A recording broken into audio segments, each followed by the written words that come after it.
آپ کس عدد پر یقین رکھتے ہیں؟ 7 یا 3؟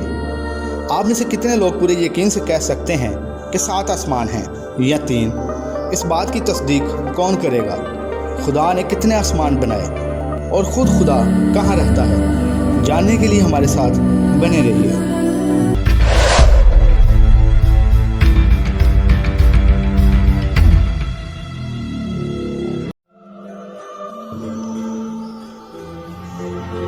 بائبل مقدس کی سب سے پہلی آیت پڑھیں تو اس میں لکھا ہے ابتدا میں خدا نے آسمان اور زمین بنائے۔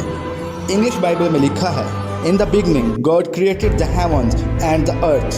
اس آیت میں لفظ heavens لکھا ہے جس کا مطلب ہے ایک سے زیادہ جنتیں یا آسمان۔ کل 3 آسمان ہیں اور اس بات کو ہم بائبل مقدس میں سے ثابت کریں گے۔ دوسرا کرنتھیوں 12واں باب اس کی 2 اور 3 آیت میں پالوس رسول فرماتے ہیں میں مسیح میں ایک شخص کو جانتا ہوں 14 برس ہوئے کہ وہ یکایک 3 آسمان تک اٹھا لیا گیا۔ نہ مجھے یہ معلوم کہ بدن سمیت نہ یہ معلوم کہ بغیر بدن کے، یہ خدا کو معلوم ہے۔ اور میں یہ بھی جانتا ہوں کہ اس شخص نے بدن سمیت یا بغیر بدن کے، یہ مجھے معلوم نہیں، خدا کا معلوم ہے، یکایک فردوس میں پہنچ کر ایسی باتیں سنی جو کہنے کی نہیں اور جن کا کہنا آدمی کو روا نہیں۔ اس آیت میں پالوس رسول کہتے ہیں کہ میں مسیح میں ایک آدمی کو جانتا ہوں جو 3 آسمان تک اٹھا لیا گیا۔ یہاں پر پالوس 3 آسمان کی بات کرتا ہے۔ اس کا ایک ہی مطلب ہے کہ دوسرا آسمان اور پہلا آسمان بھی ہیں، کیونکہ یہ ممکن نہیں کہ آپ گنتی پڑھیں اور 1 اور 2 کے بنا ہی 3 پر پہنچ جائیں۔ اس 3 آسمان پر اس شخص نے خدا کو بولتے ہوئے سنا۔ 3 آسمان سب سے اونچا ہے جہاں خدا کا تخت ہے۔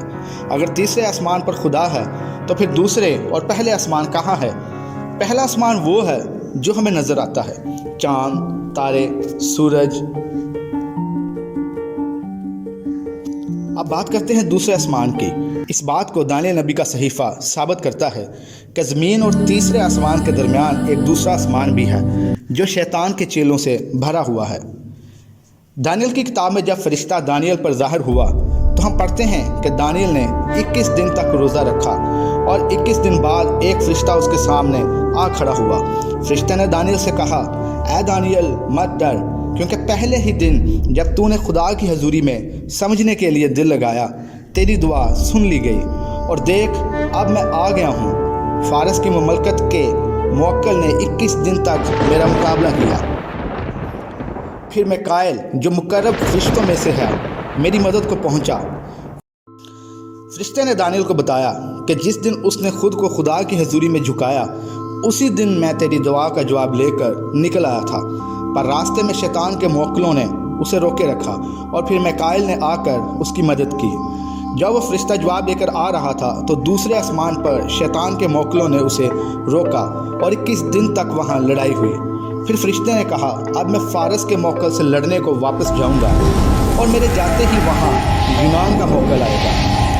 یہاں بات شیطان کے چیلوں کی ہو رہی ہے۔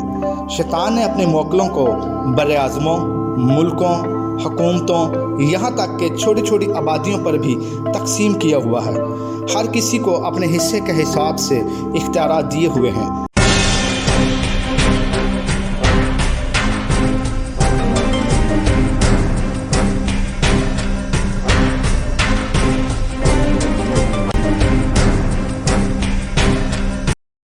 یہی موکل شیطان کا کام سر انجام دیتے ہیں اور ہر قسم کی برائی، شر، شدت پسندی کو فروغ دینے کے لیے انسانوں کو گمراہ کرتے ہیں۔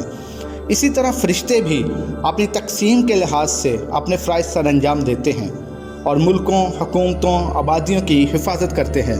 اس کے بارے میں ہم اگلی ویڈیو میں بتائیں گے۔ جب ایک ایماندار مرتا ہے تو اسے جنت سے فرشتے لینے آتے ہیں۔ آپ سوچ سکتے ہیں کہ جب فرشتے اس آدمی کو دوسرے آسمان سے لے کر جاتے ہوں گے تو دوسرے آسمان پر موجود شیطانی موکل آپس میں کہتے ہوں گے پیچھے ہٹ جاؤ، یہ بندہ یسوع مسیح کے لہو سے لپٹا ہوا ہے، یہ خدا کی بادشاہی کا وارث ہے۔ زبور 91 اور اس کی 11ویں آیت میں لکھا ہے کیونکہ وہ تیری بابت اپنے فرشتوں کو حکم دے گا کہ تیری سب راہوں میں تیری حفاظت کریں۔